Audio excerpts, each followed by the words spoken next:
Dimanche dernier, le discours du Seigneur se traduisait par une promesse, le don du Paraclet qui vient en aide aux croyants.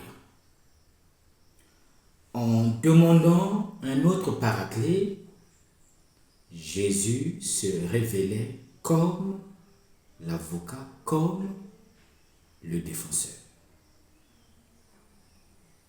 La liturgie de ce 7e dimanche de Pâques de l'année liturgique A nous délivre le testament de Jésus sous forme de prière.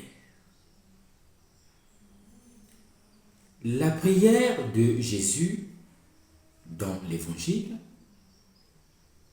est en réalité un dialogue en tête à tête entre Jésus et le Père. Un dialogue empreint d'intimité, de confiance, d'espoir, de désir profond, de bilan. Peut-être devrions-nous d'abord en apprendre le style avant même de réfléchir aux mots. Nos prières parlent de commerce ou ressemblent à la liste d'achat des caprices typiques des adolescents qui, au lieu de se rendre compte qu'ils ont un père et une mère, vivent ces rapports comme s'ils avaient affaire à un distributeur automatique et une coffre. Il nous faut grandir dans la foi. Et grandir signifie redevenir des enfants authentiques. J'ai peur de ceux qui se considèrent comme adultes dans la foi. Le plus souvent, ce sont des personnes qui aiment tout manœuvrer et tout garder sous contrôle et veulent faire de même avec Dieu et le sacré. Jésus, dans cet évangile, est un enfant qui susurre à l'oreille du Père. Tout ce qui est à moi est à toi. Et ce qui est à toi est à moi. Et je suis glorifié en eux. Voilà ce que nous sommes. Un trésor précieux entre les mains de Jésus. Un trésor qu'il veut sauver à tout prix, même au prix de sa vie. Nous sommes le sujet principal des discours d'amour entre Jésus et le Père. Apprenons à parler comme cet évangile nous l'enseigne, avec confiance et une profonde sincérité. Puis Jésus conclut l'évangile d'aujourd'hui par cette demande. Je ne suis plus dans le monde. Eux, en revanche, sont dans le monde. Et je viens vers toi, Père Saint. Garde en ton nom ceux que tu m'as donnés, afin qu'ils ne fassent qu'un comme nous. Son souci est que nous soyons gardés par une unité avec lui et le Père. Et c'est peut-être l'expérience que nous faisons tous lorsque nous nous sentons appartenir à quelqu'un.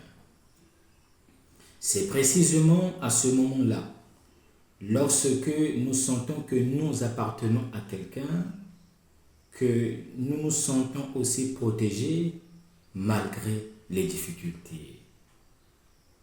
La prière de Jésus veut nous donner un sentiment d'appartenance. C'est là que réside notre secret, notre tournant. Que devons-nous faire? Nous devons simplement répéter cette prière de Jésus, l'assimiler, l'aimer, en faisant en sorte qu'elle devienne la pensée, le désir et le rêve de notre cœur. Car tout l'évangile, l'expérience et la foi chrétienne y sont contenus. Saint Thomas d'Aquin écrivait: après avoir réconforté les disciples par l'exemple et l'exhortation, Jésus les exhorte maintenant par la prière. Cependant, il y a une différence entre la prière du Christ et la nôtre. Notre prière est ad necessitatem, tandis que la prière du Christ est davantage destinée à notre instruction.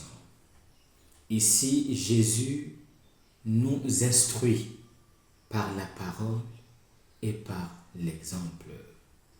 Les commentateurs modernes soulignent eux aussi que la prière de Jésus dans l'évangile de Jean est une véritable prière et une véritable école de prière.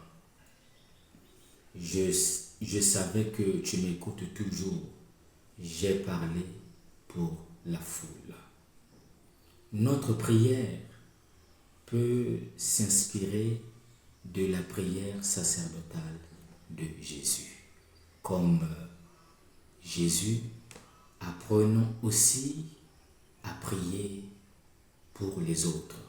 Comme Jésus, dans nos prières, apprenons à insérer tous ceux et toutes celles qui sont à côté de nous. Bon dimanche à tous.